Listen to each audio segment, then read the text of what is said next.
Baiklah, selamat malam. Perkenalkan, nama saya Daminus Rajaki. Saya kelas Agrotek PPAPK.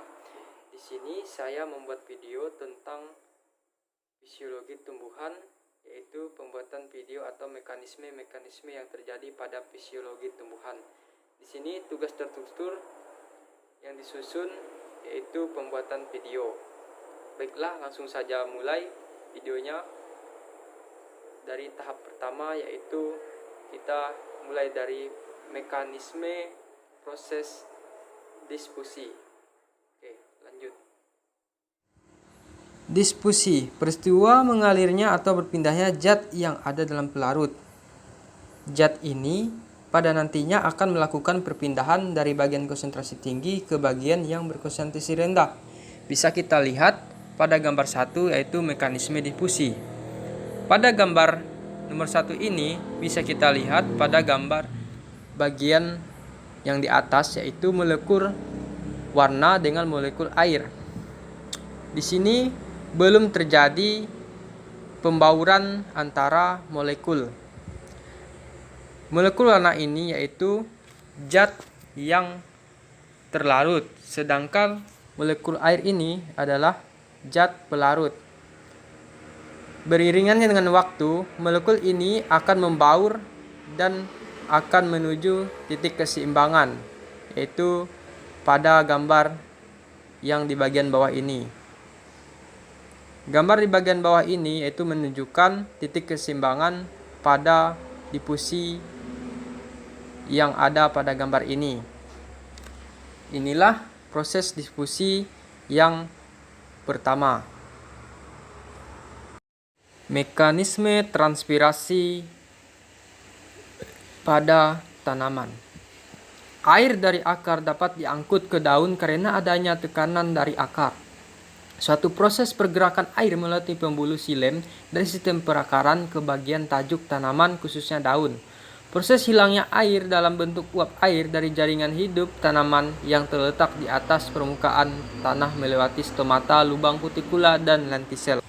Bisa kita lihat pada gambar transpirasi ini, yaitu larutan molekul gradiennya. Di sini yaitu tanah, yaitu larutan pada tanah 0,3 MPa, dan pada batang atau xilem 0,6 MPa yang akan diangkut oleh pembuluh xilem atau jaringan xilem melalui sel daun, yaitu 1,0 MPa, dan akan dikeluarkan larutan air dalam bentuk uap air, yaitu min 10 TO atau 100,0 MPa. Bisa kita lihat pada gambar ini. Air masuk melalui rambut akar. Dari partikel tanah, air akan masuk menuju rambut akar. Inilah proses pengambilan air dari tanah dan akan diangkut oleh pembuluh xilem atau jaringan xilem. Jadi jaringan xilem ini ada dua, yaitu pada adesi dan kohesi melalui ikatan hidrogen, yaitu dinding sel. Jadi sel-sel xilem atau larutan ini akan diangkut ke bagian daun tanaman untuk proses transpirasi. Jadi untuk getah xilem ini akan diproses pada sel mesofil. Larutan ini akan diproses pada organ-organ pada daun tanaman ini. Daun tanaman ini memiliki banyak lapisan yang menyebabkan airnya diproses dan akan berbentuk atau yang akan dikeluarkan berupa uap air yang akan ditranslokasikan ke atmosfer atau yang akan dikeluarkan ke atmosfer. Inilah proses transpirasi.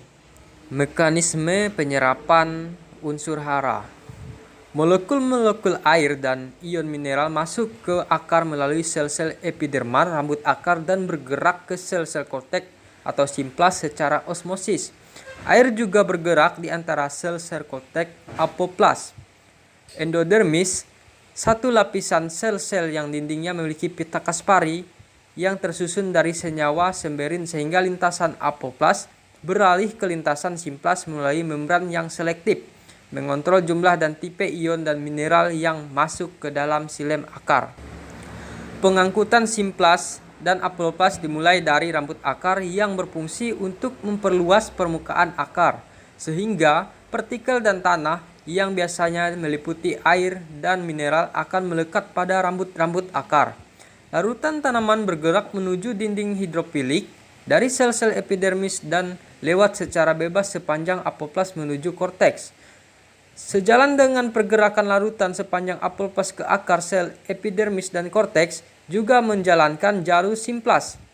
Air dan mineral dari tanah setelah sampai di korteks tidak akan bisa diangkut ke atas sebelum tiba di silem.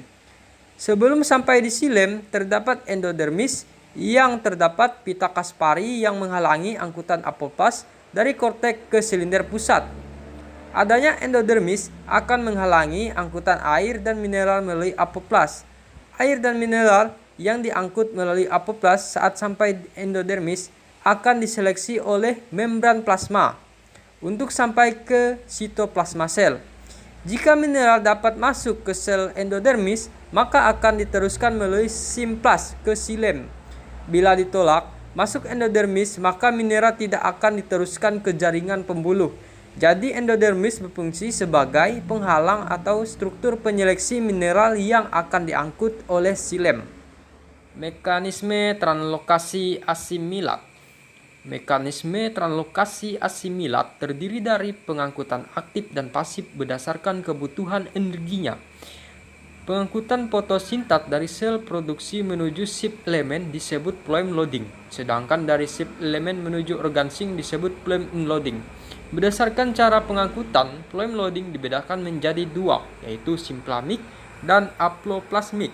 Proses translokasi asimilat phloem loading secara simplamik dari saluran plasma demata antara sel produsen ke champion sel melalui jaringan hidup seperti phloem, melibatkan banyak plasmodemata dari berbagai sel yang berbeda dan aploplasmik jika tidak ada saluran khusus. Pengangkutan secara simplamik yaitu hasil fotosintesis disalurkan dari sel produsen menuju interdient sel, dilanjutkan menuju ke sip elemen melalui saluran plasma demata antar sel. Sel intermediate akan mengubah struktur gula kecil menjadi gula besar dengan cara menggabungkan satu dengan yang lain agar sesuai dengan saluran plasma demata menuju sip elemen. Sedangkan secara aploplasmik antara lain hasil fotosintat dari sel produsen akan dibawa oleh sel transfer menuju sip elemen tanpa melewati saluran plasmodemata. Secara plasmatik, enzim ATPase menghasilkan gradien H+, ion H+ tersebut digunakan untuk menggerakkan sukrosa melalui kontropos H+ SOR secara mekanis dengan proses hampir sama dengan transport zat melalui membran plasma. Tahap translokasi asimilat yaitu larutan dengan ion kuat akan diangkut melalui phloem. Gula akan terus-menerus mengisi muatan saluran transport. Jaringan phloem berbeda dalam muatan positif. Kemudian organ sink yang aktif akan melanjutkan pengangkutan hasil fotosintat untuk memenuhi kebutuhan pertumbuhan dan perkembangan. Mekanisme fotosintesis. Di sini pada gambar nomor 5 fotofosforilasi non-siklik. Komponen yang terlibat dalam foto non-siklik diberikan seperti cahaya sebagai sumber energi foton. Fotosistem pusat reaksi yang memiliki antena untuk menangkap cahaya dari dua jenis fotosistem, yaitu fotosistem 1 dan fotosistem 2. dengan adanya akseptor elektron ADP adenoisin difosfat NADP dan air atau H2O. Proses yang terjadi pada foton non-siklik diawali dari energi foton yang berasal dari cahaya akan diserap fotosistem 2 atau P680, khususnya cahaya merah, biru, nila. Selanjutnya, energi foton dari cahaya akan memicu P680 untuk melepaskan elektron yang akan ditangkap akseptor primer. Proses pelepasan elektron disebut sebagai fotoeksitasi karena melibatkan cahaya. Akibat eksitasi elektron, P680 mengalami kekosongan elektron yang menyebabkan fotolisis air yang mengubah H2O menjadi hidrogen dan oksigen O2. Hasil berupa oksigen akan dilepaskan ke udara untuk kebutuhan respirasi. Sedangkan hidrogen akan beraksi dengan NADP untuk membentuk ADPH kembali pada elektron yang ditangkap oleh akseptor primer. Elektron pada akseptor primer akan dilarikan ke fotosistem 1 atau P700 melalui rantai transport elektron. Akseptor yang terlibat meliputi plastogonunon PQ, kompleks sitokrom Ks, dan plastosionin PC. Pada saat melewati transport elektron terjadi fotofosforilasi terhadap ADP sehingga dihasilkan ATP. Selanjutnya, setelah P700 menerima foton, kemudian akan melepaskan elektron yang ditangkap akseptor primer. Berikutnya akan dipindahkan menuju perodiksin atau VD dan diterima NADP dengan bantuan enzim NADP reduktase. Selanjutnya terjadi pembentukan NADPH yang berenergi tinggi karena terjadi penambahan hidrogen dari fotolisis air. Kekosongan elektron pada P700 akibat fotosintesis akan diisi oleh elektron yang berasal dari P680 sehingga pada tahapan yang terjadi di fotosistem 1 atau tidak terjadi proses fotolisis air, yaitu yang akan energi atau hasil yang dari reaksi terang ini yaitu ATP dan 2NADH akan menjadi atau akan diproses menjadi reaksi pada siklus Kepling. Gambar ke-6 yaitu mekanisme proses reaksi gelap siklus Calvin. Apa itu reaksi gelap? Reaksi gelap adalah reaksi pada fotosintesis yang berlangsung di dalam stomata dan tidak memerlukan cahaya matahari sebagai sumber energinya. Lalu dari manakah energi reaksi gelap? Pada pembahasan sebelumnya sudah belajar tentang reaksi terang seperti ATP dan oksigen. Nah, ATP yang dihasilkan dari reaksi terang itulah yang nantinya menjadi sumber energi bagi reaksi gelap. Meskipun istilah gelap, reaksi ini tetap berlangsung di siang hari. Selain ATP, reaksi gelap juga membutuhkan senyawa lain, yaitu NADPH dan CO2. Reaksi terang berlangsung dalam 3 tahapan, yaitu sebagai berikut. Yaitu fiksasi CO2. Terhadap fiksasi ini diawali dengan mengikatan fiksasi karbon dioksida dan senyawa ribosa bifosfat RuBP oleh enzim ribosco. Pengikatan ini akan mengakibatkan terbentuknya molekul 6 atom karbon yang tidak stabil. Kemudian molekul ini pecah menjadi 12 molekul asam fosfoglycerat PGA. Reduksi senyawa PGA terhadap reduksi senyawa PGA fosfat akan diterima PGA dari ATP.